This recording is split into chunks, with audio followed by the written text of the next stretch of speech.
kesempatan nih gitu kan. Langsung Mas, Bunga di situ langsung sama 2 orang itu Mas. Bunga sama Benny sama temennya tadi Mas.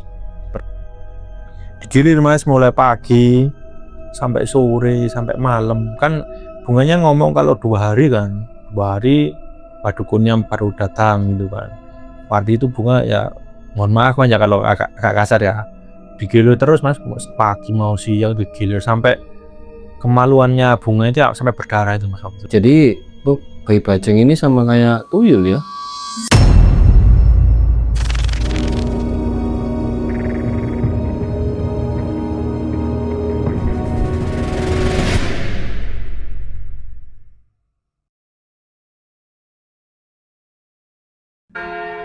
Assalamualaikum sobat semua, apa kabar? Jadi terima kasih yang sudah klik video ini. Jadi sobat semua, kami akan menceritakan sebuah kisah yang dimana kemarin mencari sumber informasinya dari Facebook, terutama kami inbox dari salah satu grup tentang pesugihan ya. Jadi kami menemukan salah satu narasumber yang bernama Mbak Bunga. Jadi Mbak Bunga ini dulunya itu pernah melakukan suatu ritual yang dimana di salah satu gunung tersebut itu ritual sama seorang dukun ya.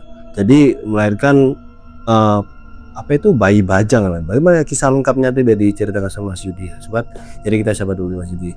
Apa kabar Mas Yudi? Ya baik Mas Adi. Nah ini udah ngobrol-ngobrol nih sama Mbak Bunga nih. Ya sudah Mas. Ya Bunga ini nama samaran Mas ya sebelumnya ya. Soalnya orangnya nggak mau kasih nama yang asli, jadi saya kasih nama Mbak Bunga saja.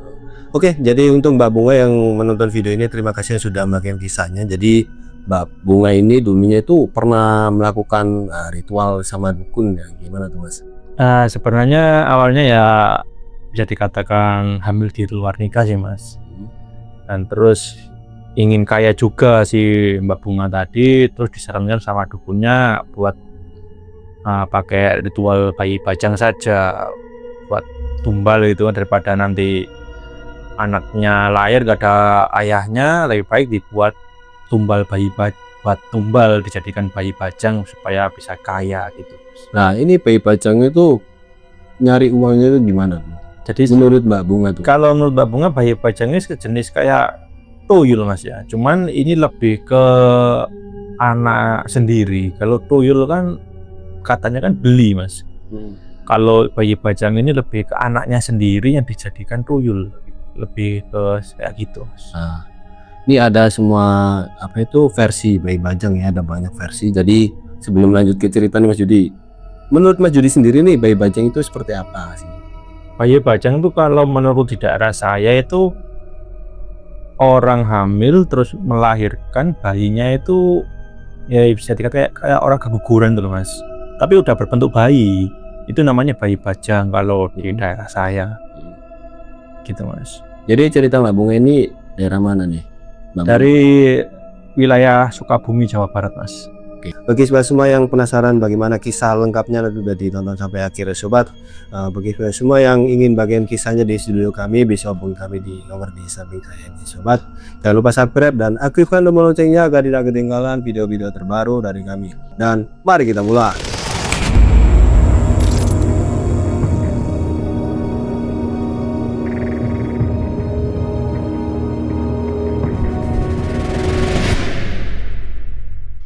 Oke, Mas Yudi, ceritanya dari Mbak Bunga ini gimana nih? Jadi awal kisahnya itu sekitar tahun 2000 Mas. Nah Mbak Bunga ini salah satu anak dari ketua desa, bisa dikatakan kepala desa lah. Salah satu anak dari orang terpandang di salah satu desa di wilayah Sukabumi. Nah meskipun kepala desa ini mempunyai istrinya kepala desa itu yang ibunya Mbak Bunga ini yang bisa dikatakan julid lah ya, meskipun suaminya kepala desa tapi istrinya ini ya bisa dikatakan orang-orang itu nggak begitu suka Mas, soalnya dia sering menggunjing, sering ngerasani orang tetangga-tetangganya itu Mas. Apalagi kalau ada tetangganya yang punyai kayak seorang anak perempuan yang keluar malam itu pasti langsung kayak membicarakan yang gak enak itu, masih dirasani gitu loh Mas. Lah iya cewek-cewek kok perginya sore, pulangnya malam, pulangnya tengah malam, cewek nggak bener, pasti kayak gitu. Nah, kebetulan yang tetangganya ini kan emang kerja mas, kerja siang, jadi kan siang kan kerja, pulangnya kan malam. Nah, tapi si ibunya Mbak Bunga ini masih aja suka kayak menghina kayak gitu mas, kayak menjelekin gitu mas. Nah, tipe suatu ketika tahun 2000 itu mas, si Mbak Bunga ini kan lulus sekolah ya, namanya orang lulus sekolah SMA kan ya cari kerja mas ya, kerja di kota. Nah, Mbak Bunga ini kerja di kota mas, waktu itu merantau, kerja di salah satu toko, kayak penjaga toko lah. Di sana ya kerja sebagai penjaga toko pada umumnya, biasa-biasa saja. Nah, namanya anak muda mas ya, Mbak Bunga ini ya otomatis kayak punya pacar mas, katakanlah namanya Asep lah, namanya pacar Mbak Bunga ini. Nah, karena Mbak Bunga ini kerja di luar kota, maksudnya di wilayah jauh dari kampungnya mas, itu kan otomatis kan ngekos. Nah, pergaulannya pun ya bebas mas waktu itu mas, namanya cewek ngekos terus punya pacar, bebas. Nah, akhirnya ya namanya anak muda mas ya, mungkin karena kebablasan mungkin mas ya. Nah, Mbak Bunga sama Asep ini kayak berhubungan badan mas, mereka mas, sampai akhirnya si Bunga ini hamil. Nah, waktu itu telepon sama Asep, gimana ini, aku sekarang hamil gitu kan. Nah, si Asep ini cuman santai saja, terus kenapa kalau kamu hamil, apa urusannya sama saya gitu kan, kayak Asepnya itu kan. Nah, itu Bunga kayak, loh kamu ini gimana, kamu kan ya udah kayak ngelakuin gitu sama aku, cuma kamu gitu kan. Nah, si Asep nggak peduli mas waktu itu mas, mana mungkin kamu sama saya saja, barangkali sama cowok lain juga gitu kan. Nah, si Asep itu pasti tanggung jawab mas. Nah, di situ si Bunga kayak ya namanya hamil mas ya, hamil di luar nikah, nggak ada ayahnya, kayak bingung mas. Akhirnya situ Bunga pulang ke kampung menemui orang tuanya. Nah, itu kan masih awal semester awal lah, masih hamil ya, bisa dikatakan masih belum 1 bulan mas, masih 1 minggu mungkin yang waktu itu kan waktu itu waktu Bunga pulang ya, namanya orang tua bertemu dengan anaknya yang merantau udah berapa bulan kan ya, senang mas, anak kembali. Anak Bunga kan kebetulan anak pertama mas dari 2 bersaudara. Nah, adiknya ini masih sekolah SMP, namanya Intan. Nah, Bunga ini kan pulang ya, orang tuanya seneng mas, orang anaknya udah bisa dikatakan mudik lah, pulang dari perantauan gitu kan. Gimana nak kabarnya? Jadi itu Bunga nggak ngomong mas, nggak ngomong kalau bahwa saya dia hamil, nggak ngomong. Baik bu, alhamdulillah. Tapi Bunga sekarang udah nggak kerja, mau pulang di sini saja gitu kan katanya. Oh iya, nggak apa-apa nah, di rumah saja bantu-bantu ibu, kamu nggak usah kerja jauh-jauh gitu kan. Toh mereka juga sebenarnya berkecukupan mas waktu itu mas. Dan ayahnya si Bunga juga kepala desa kan, ya bisa dikatakan orang mampu lah. Tapi karena pada dasar Bunga itu kayak bosen di desa, akhirnya merantau tadi kan. Sebenarnya bukan karena uang, cuman pengen cari pengalaman saja lah. Nah, 1 hari 2 hari lah, Bunga ini kalau pagi tuh kayak apa ya, kayak mual gitu loh mas, muntah-muntah. Hari pertama itu lah, si ibunya Bunga ini kayak bertanya, loh kamu kenapa kok muntah-muntah gitu. Bunga cuma menjawab, ya masuk angin gitu kan. Nah, hari kedua muntah-muntah lagi mas, sampai hari ketiga muntah-muntah. Itu kayak curiga, mulai curiga kayak ibunya, jangan-jangan Bunga ini hamil tak terus gitu kan. Nah, suatu ketika setelah 1 minggu Bunga itu pulang, itu Bunga itu kayak lemes kayak mau semaput gitu mas, kayak mau pingsan. Nah, kan di situ kan ibunya panik, kayak anaknya pingsan kan panik, dibawa ke klinik waktu ke klinik ya, jadi kan kayak bidan itu di desa mas, rumah sakit jauh mas, ya kayak klinik kecil itu loh mas, diperiksa sama bidan. Di situ bidannya ngomong kalau bahwasannya bunga ini hamil muda. Di situ ibunya kaget mas, shock. Mungkin karena apa ya, ibunya ini kan suka kayak ngata-ngatain anaknya orang mas, terus kayak kembali lagi ke dirinya sendiri gitu loh mas. Ibunya ini kayak shock. Bunga dia itu cuma nangis mas waktu ada penjelasan kayak gitu kan, nangis saja. Setelah pulang dari klinik, mereka nyampe rumah, waduh Bunga ini dimarahin habis-habisan mas, dimarahin itu, kamu ini nggak bener gitu kan, kerja jauh-jauh bukannya tambah bener, malah pulang-pulang bawa anak, pulang-pulang hamil gitu kan. Itu dimarahin sama ayah sama ibunya mas, sampai dipukuli itu sama apa itu, pakai gantungan baju itu namanya hanger, dipukul mas Bunga padahal hamil itu mas. Nah mungkin karena apa ya, kalau sampai ketahuan orang kampung atau orang luar kan otomatis kayak apa ya, malu kan mas ya, harga diri sebagai anak kepala desa kok hamil di luar nikah gitu kan, otomatis kan kayak aib lah bisa dikatakan. Nah di situ Bunga itu dimarah-marahin, terus diusir sama orang tuanya. Kalau kamu masih di sini, kamu harus pergi dari rumah ini, kata ayahnya itu. Kamu pergi yang jauh, jangan kembali ke sini kalau masih bawa anak. Kalau kamu sudah membuang anak itu setelah kamu melahirkan, kamu boleh kembali lagi. Gitu. Nah, di situ kayak Bunga kayak ya apa ya? Kayak sedih mas. Di salah satu sisi dia hamil tapi nggak apa ya, nggak ada ayahnya, si Asep tadi kan, si Asep nggak mau tanggung jawab mas, dia malah kabur pulang ke rumah orang tuanya, malah diusir, disuruh pergi gara-gara hamil gitu kan. Nah di situ hatinya Bunga campur aduk mas, dia akhirnya kembali lagi keluar ke wilayah, ya masih wilayah Sukabumi situ lah. Nah singkat cerita Bunga ini kayak linglung ya, kayak orang susah itu gimana sih mas, nggak bisa jelasin lah saya mas. Ya namanya orang tuanya Bunga juga ngasih uang mas, buat sangu lah, buat pesangon, buat nanti buat hidup atau buat beli makan, masih dikasih sangu waktu itu mas, katanya si Bunga masih gitu, masih sedikit peduli lah. Tapi di salah satu sisi dia nggak mau ada anak mempunyai cucu yang di luar nikah, nggak mau mas aku itu mas. Jadi tetap diusir, kalau udah lahir anaknya dibuang baru boleh kembali gitu kan. Nah di situ Bunga ya pergi ya lumayan jauh lah dari rumah, tapi masih wilayah Sukabumi.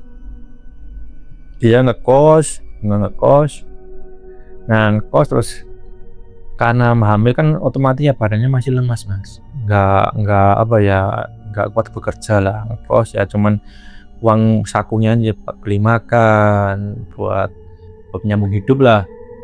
Sampai akhirnya waktu Bunga itu cari makan mas, dia dengar kayak isu di wilayah tersebut, di tempat di kosnya itu mas, kalau di situ ada kayak apa ya, orang yang memakai pesugihan itu loh mas, di salah satu gunung lah di wilayah Jawa Barat. Saya nggak bisa nyebutin mas ya, soalnya ini agak privasi lah. Di salah satu gunung itu ada dukun yang bisa ngasih kekayaan atau pesugihan itu loh mas. Nah kebetulan yang di desanya itu pakai tumbal, katanya tumbalnya itu bayinya itu meninggal gitu loh. Nah si Bunga ini berpikir mas, loh apa bayiku ini aja tak pakai tumbal, daripada nanti nggak ada yang mengakui, lebih baik ini tak pakai tumbal, nanti saya bisa kaya, lalu saya bisa membanggakan orang tua. Pasti kalau saya nanti pulang bawa uang banyak, orang tuanya saya nanti pasti mau nerima saya. Gitu mas pikirannya Bunga mas.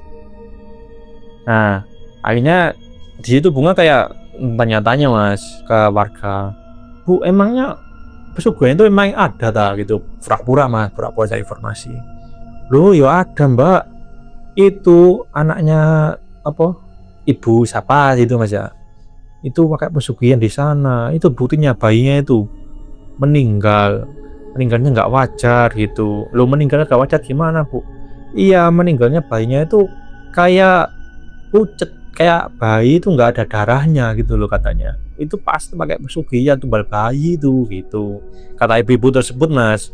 Nah si bunga ini kayak bertanya, emangnya kayak gitu gimana sih bu? Kok saya nggak percaya ya kayak gitu?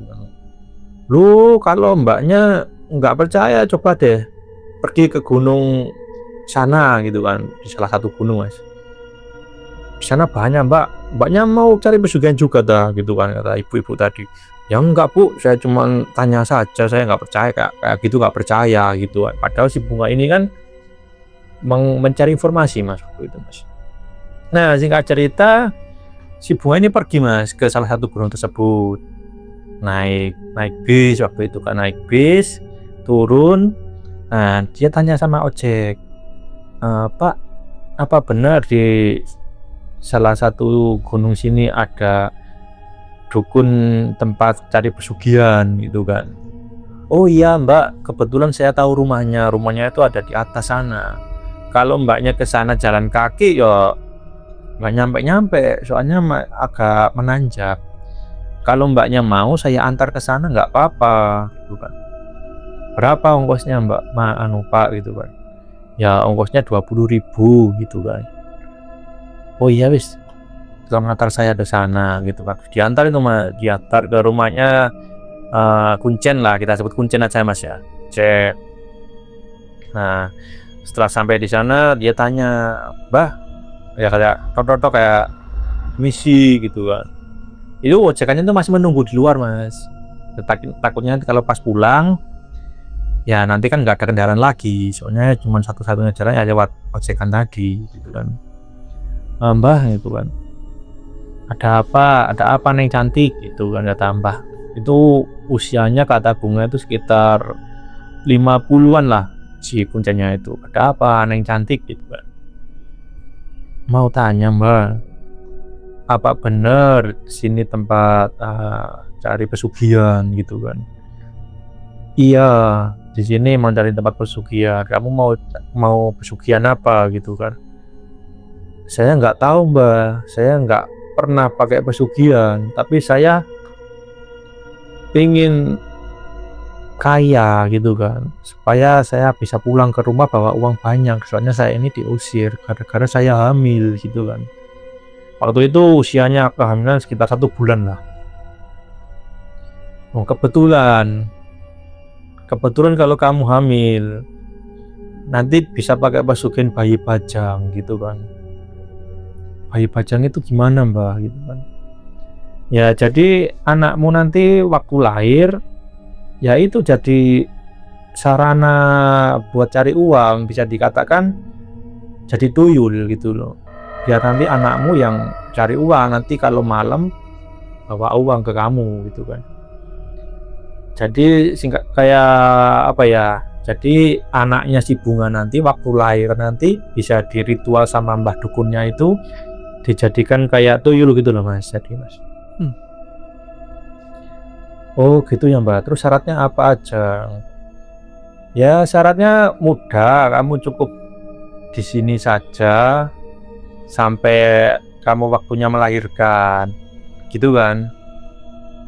Oh gitu ya mbak, iya nanti kalau udah lahiran harus saya ritualin.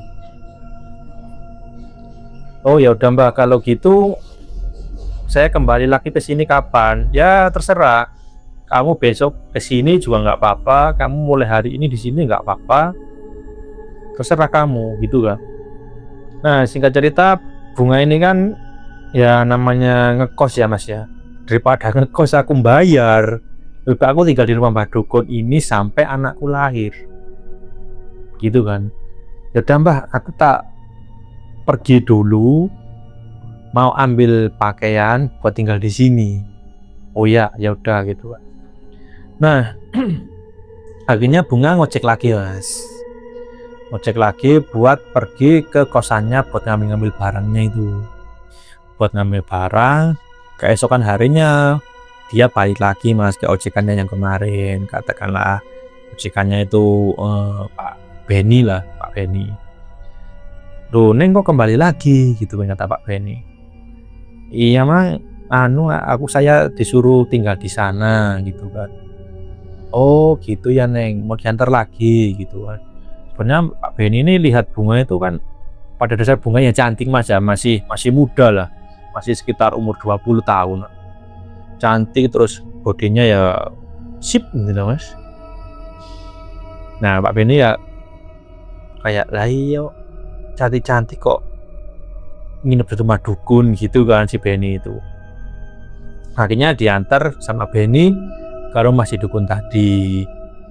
Nah di sana Bunga tinggal di sana ya 1 hari 2 hari sampai 3 bulan. 3 bulan ini Benny itu kayak ngawasi mas, kayak mengawasi kalau punya niat jahat lah waktu itu Benny kan. Yang niat jahat ngawasi Bunga ini, kayak tunggu waktunya, kayak selepas nyapu kan zaman itu kan kayak pakai apa ya, kemben gitu kan, habis mandi di sungai, terus Benny kayak ngintip terus mas, kayak mengawasi terus, kayak sampai suatu ketika itu waktu si Mbah Dukun mas pergi turun gunung buat beli kebutuhan lah, kayak mungkin kayak beli beras, kayak beli buat kebutuhan lah. Nah otomatis Bunga kan sendirian. Nah di situ Benny bawa temennya mas, 2 orang, sama temennya itu nyamperin ke Bunga itu mas, Mbak, pertama itu ya basa-basi, mbahnya ada, mbah dukunnya ada gitu kan.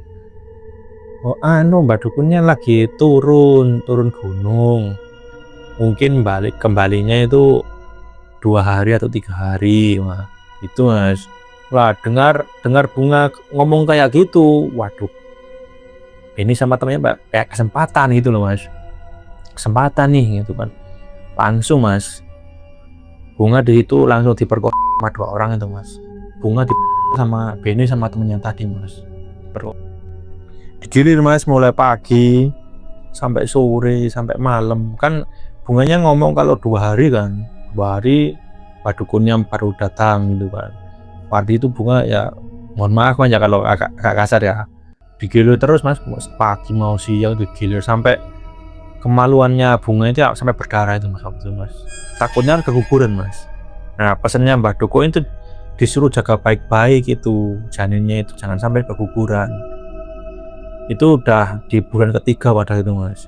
Nah keesokan harinya pagi-pagi apa ya, kayak karena dengar suara orang jalan kaki, Mbak Benny sama temennya itu kayak kaget, mereka buru-buru pergi. Nah di situ kayak Mbak Dukunnya itu kayak nggak enak perasaannya, langsung kayak lari gitu loh mas, lari ke rumahnya. Nah di situ dia nemuin si Bunga itu kayak tertidur capean loh mas, kayak lemas gitu loh. Nah di situ pas noleh itu lihat Benny sama temennya udah mengendarai sepeda buat turun gunung. Nah itu Bunga ditanya, kamu kenapa nduk gitu kan. Maaf mbak, aku nggak bisa jaga bayi ini, kayaknya ritualnya gagal, aku udah disetubui, aku udah berkali-kali sama 2 orang tadi gitu kan. Terus perutnya diperiksa sama Mbak Dukunnya tadi, padahal itu sampai berdarah itu mas, apa ya, omanya berdarah itu kan. Periksa, oh nggak apa-apa nduk, janinnya masih ada gitu kan, tapi ya ini harus disucikan dulu gitu kan. Disucikan gimana mbak gitu kan. Akhirnya Bunga diajak sama Mbah Dukunnya tadi ke salah satu gua, disuruh mandi mas, disuruh mandi. Nah mungkin ya namanya lelaki mas ya, lihat Bunga mandi terus telanjang. Nah si dukunnya ini ngajak berhubungan badan mas di gua tersebut, dengan alasan itu salah satu syarat ritualnya mas. Jadi gini, sekarang ritualnya setelah kamu mandi kamu harus bersetubuh dengan saya nduk gitu kan, kata si Mbak Dukun tadi. Itu untuk mensucikan rahim kamu, katanya gitu. Jadi ya karena bunga udah terlanjur mas ya, udah terlanjur, akhirnya yang Mbah Dukun sama bunga tadi bersetubuh di mas, di dalam gua tersebut. Bersetubuh itu mulai malam itu sampai subuh mas. Entah kekuatan dari mana juga nggak paham, padahal itu udah tua tapi tenaganya masih top chair itu mas. Setelah pagi, bunga sama Mbah Dukun kembali ke pondok. Setelah kembali ke pondok, gimana Mbak, udah katakan apa, udah suci lagi katanya gitu kan, udah dibersihkan, udah aman Duk, ini tinggal nunggu 4 bulan 7 bulan nanti mau nggak mau harus dilahirkan mas, dipaksa harus lahir gitu mas. 7 bulan tuh mas, nggak boleh sampai 9 bulan. Kalau 9 bulan itu kan bayi normal mas. Kalau sampai 7 bulan kan bisa dikatakan bayi belum waktunya lahir tapi dipaksa lahir atau keguguran. Itu yang bisa menjadikan bayi bajang itu mas. Nah singkat cerita sampai kehamilan bunga ke 7 bulan mas, itu bunga dibawa lagi ke gua tersebut yang kemarin waktu si Mbah Dukun dan bunga berhubungan badan itu mas. Nah itu disuruh berbaring, lalu kayak perutnya si bunga ini mas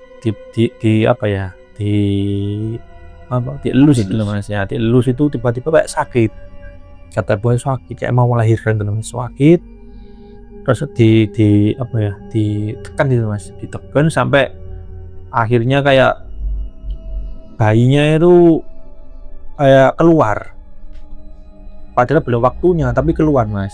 Itu bisa dikatakan hidup, katanya bunga hidup. Bunga dengar suara tangisannya kok,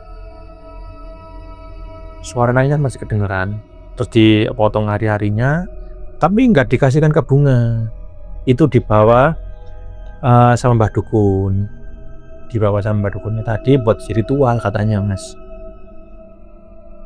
Setelah dipotong hari-harinya dibawa sama Mbah Dukun ritual, situ bunga kayak namanya orang habis melahirkan mas ya, pasti kan kayak lemes gitu kan, kayak lemes, nggak punya tenaga gitu. Itu terus bayinya dibawa ke salah satu, itu kayak kata bunga gini mas, ada meja itu kayak ada apa ya, nampan. Nah nampan, terus di nampannya itu kayak ada bunga-bunga. Nah bayinya ditaruh di tengah. Setelah itu mas, mungkin namanya ibu mas ya, masih itu juga anaknya mas ya. Nah bayinya ini dibeleh mas, disembelih, dibunuh sama dukunnya itu. Nah bunganya kayak setengah sadar ya, lihat gitu kan. Situ bunga menangis mas, kayak ibu kehilangan anak mas ya. Itu meskipun pada awalnya itu bunga berniat buat buat pesugihan, buat tumbal, tapi lihat kayak anaknya disembelih sama dukunnya. Situ bunga nggak tega man, masih menangis mas, namanya ibu mas ya. Nah setelah itu setelah disembelih ditaruh di nampan tadi. Nah setelah itu dibawa ari-arinya tadi mas, disuruh makan bunga mas. Bunga disuruh makan ari-arinya tadi, meskipun sedikit nggak apa-apa, disuruh makan katanya. Nah di situ karena bunga udah kepalan tanggung mas ya, ya dimakan tuh mas sedikit makan. Nah setelah itu tadi ritual selesai, bayinya itu dibawa kembali ke pondok buat ritual lagi, lalu dikubur. Nah nanti malam, kalau kata si dukun mas ya, ngomong sama bunga, nah nanti malam kalau ada anak kecil yang datengin kamu lari-lari, ya itu anak kamu, yaitu bayi bajangmu gitu kan. Terus gimana mbak? Nah ritualnya kayak gini, kamu siapkan satu ruangan nanti ya, bisa kasih kayak sesajen, kayak nampan gitu kan, jangan lupa dikasih kayak jajanan anak kecil, terus mainan gitu, harus penuh ya.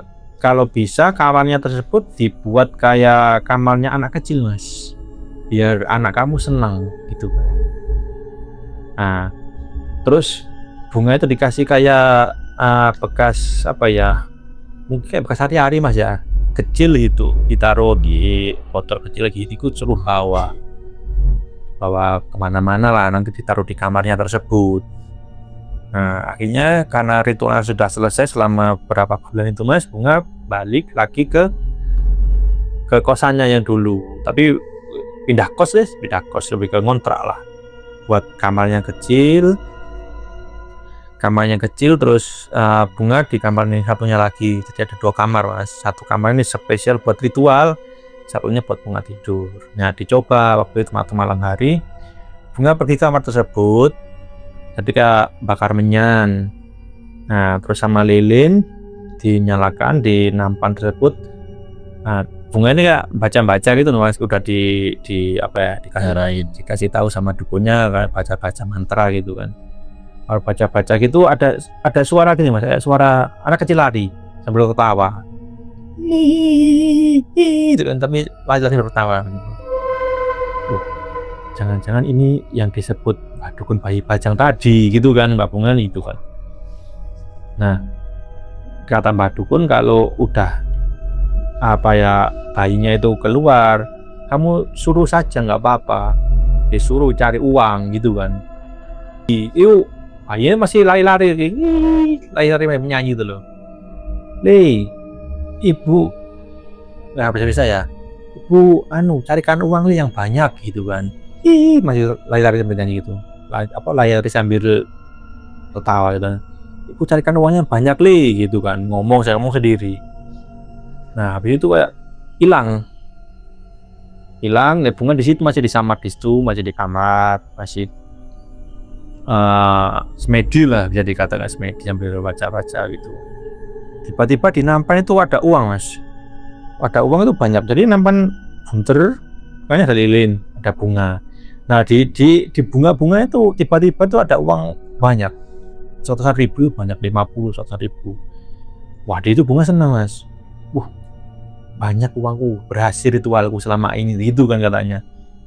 Nah itu berjalan sampai tiap hari mas, jadi bilang tiap hari. Tapi bunga itu kayak pindah-pindah. Soalnya pesannya si dukun, kalau kamu pakai ritual takutnya nanti kalau tetap di sini terus, nanti warga sekitar bisa curiga. Soalnya uangnya nanti kayak hilang gitu loh mas. Kamu harus pindah-pindah. Jadi kalau ya dikatakan dari desa Sukabumi pindah lagi ke Banten, pindah lagi ke sana ke sini tuh mas, buat cari tempat.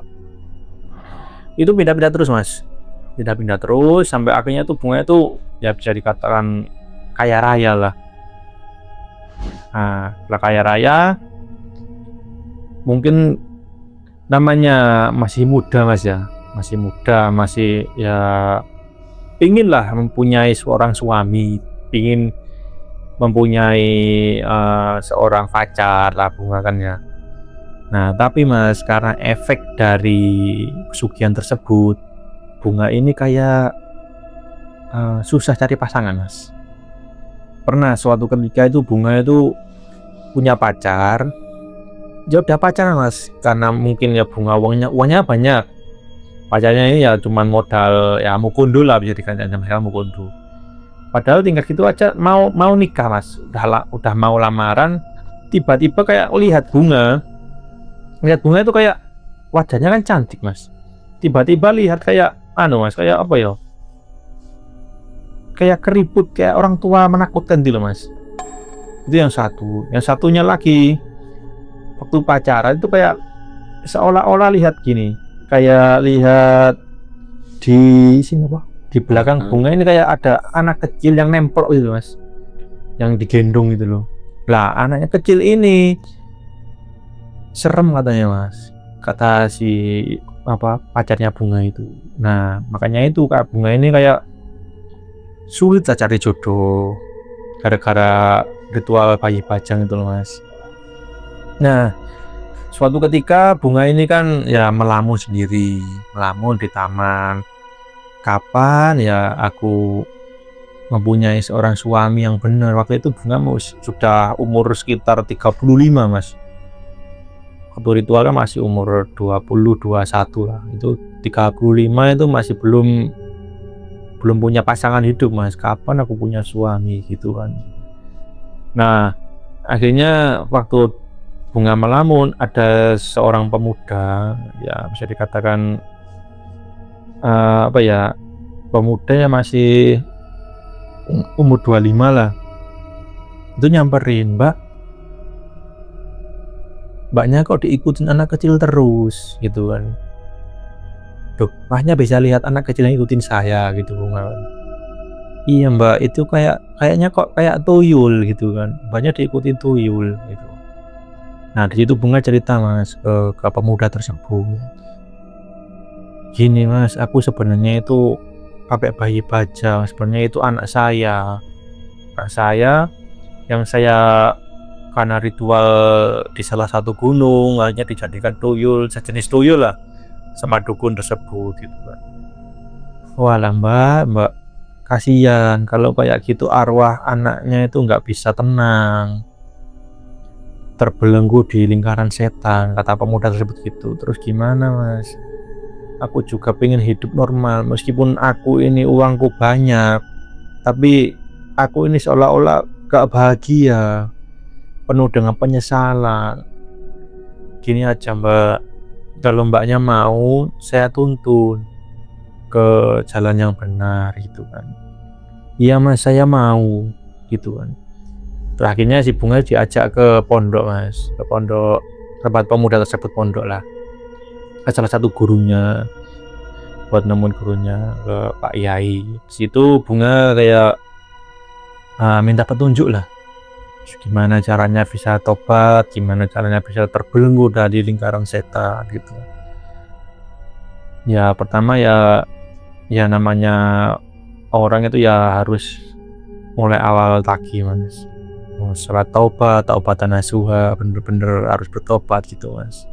Singkat cerita, Bunga itu dibimbing sama Pak Kiai sama pemuda tadi untuk bertobat, dan alhamdulillah Mas, akhirnya Bunga sama pemuda tersebut menikah Mas. Meskipun terpaut umur agak jauh dan lebih tua Bunga, ya namanya jodoh Mas, ya mungkin datangnya terlambat, ya mereka bisa bersama Mas, bisa menikah Mas. Terakhir kali mereka punya anak cewek Mas, satu Mas, itu setelah mereka ya belum lama menikah Mas, katanya udah punya satu anak cewek itu Mas gitu. Jadi bayi bajang ini sama kayak tuyul ya? Mungkin di wilayah Jawa Barat bisa dikatakan kayak gitu Mas ya, tapi kalau di wilayah Jawa Timur Mas, di daerah saya namanya bayi bajang Mas ya, yaitu Mas seorang anak yang belum waktunya lahir, kayak guguran lah, tapi udah berbentuk anak, itu lahir guguran, itu namanya bayi bajang. Nah kalau ada juga di wilayah Jawa Tengah lah, di salah satu daerah itu nyebutnya bayi bajang, itu ya kayak hantu, sejenis hantu tapi modelnya anak-anak, biasanya bisa merangkak kayak anak bayi. Nah itu hantu bajang, bayi bajang itu Mas ya. Mungkin beda wilayah, beda penyebutan mungkin Mas ya. Salah satu santri ya, spiritual, jadi waktu penarikan bayi bajang, waktu diikutin itu nggak bisa dibuang katanya dong. Nggak bisa dibuang gimana Mas? Nggak bisa dibuang, katakanlah yang sakit, ketempelan bayi bajang itu nggak bisa dibuang karena bayi bajangnya tersebut itu bukan termasuk jin yang jahat gitu katanya tuh. Mungkin bisa saja Mas, soalnya kan emang itu kan bisa dikatakan kan masih bayi Mas ya, namanya bayi kan belum punya dosa mungkin. Tapi di sisi lain kalau kayak gitu kan hitungannya juga ikutan jin Mas. Kalau sejenis bayi bajang, pocong, genderu kan itu kan jin Mas ya. Mungkin sebenarnya bisa saja kayak kalau seumpama bayi meninggal kan pasti rohnya udah kembali ke Yang Maha Kuasa kan. Kalau yang menyerupai kan pasti kan jin kan Mas, kan setan lah, nggak ada sebenarnya kayak gitu kan. Sebenarnya banyak yang saya mau tanyakan ke Mbak Bunga nih. Jadi saat ritual tadi tuh apa itu rasanya gimana sama dukun, kan belum tahu juga kan ya. Iya mas, saya juga nggak tanya. Nah, jadi pesan-pesan untuk sobat semua nih Mas Yudi, apa nih Mas untuk tentang pesugihan bayi bajang nih? Ya kalau pesan-pesan saya ya pada dasarnya kan ini kesalahannya waktu si bunga berhubungan badan di luar nikah mas ya. Kalau untuk pemuda-pemuda sekarang ya lebih baik ya kalau pacaran ya sewajarnya saja lah, jangan berlebih-lebihan, apalagi kalau belum menikah jangan sampai melakukan hubungan badan lah, itu bisa berbahaya apalagi kalau sampai hamil. Itu aja sih mas. Oke, itu ya pesan-pesan dari Mas Yudi ya sobat. Jadi untuk pemuda-pemuda semua jangan terlalu terlalu nafsu untuk duniawi, akhirnya kita juga yang akan rugi gitu sebagai perempuan atau laki-lakinya nanti kalau semua sudah berhubungan gitu kan pasti mau nggak mau kan, kalau semua hamil kan pasti laki-lakinya juga berat juga ya tanggung jawabnya. Jadi bagaimana tentang kisah ini sobat semua, tulis di kolom komentar di bawah ya sobat. Jadi untuk sobat semua yang ingin bagian kisahnya di studio kami berada di Pasuruan Jawa Timur, bisa hubungi kami di nomor di samping saya nih sobat. Saya sama Yudi pamit undur diri dan sampai jumpa. Assalamualaikum warahmatullahi wabarakatuh.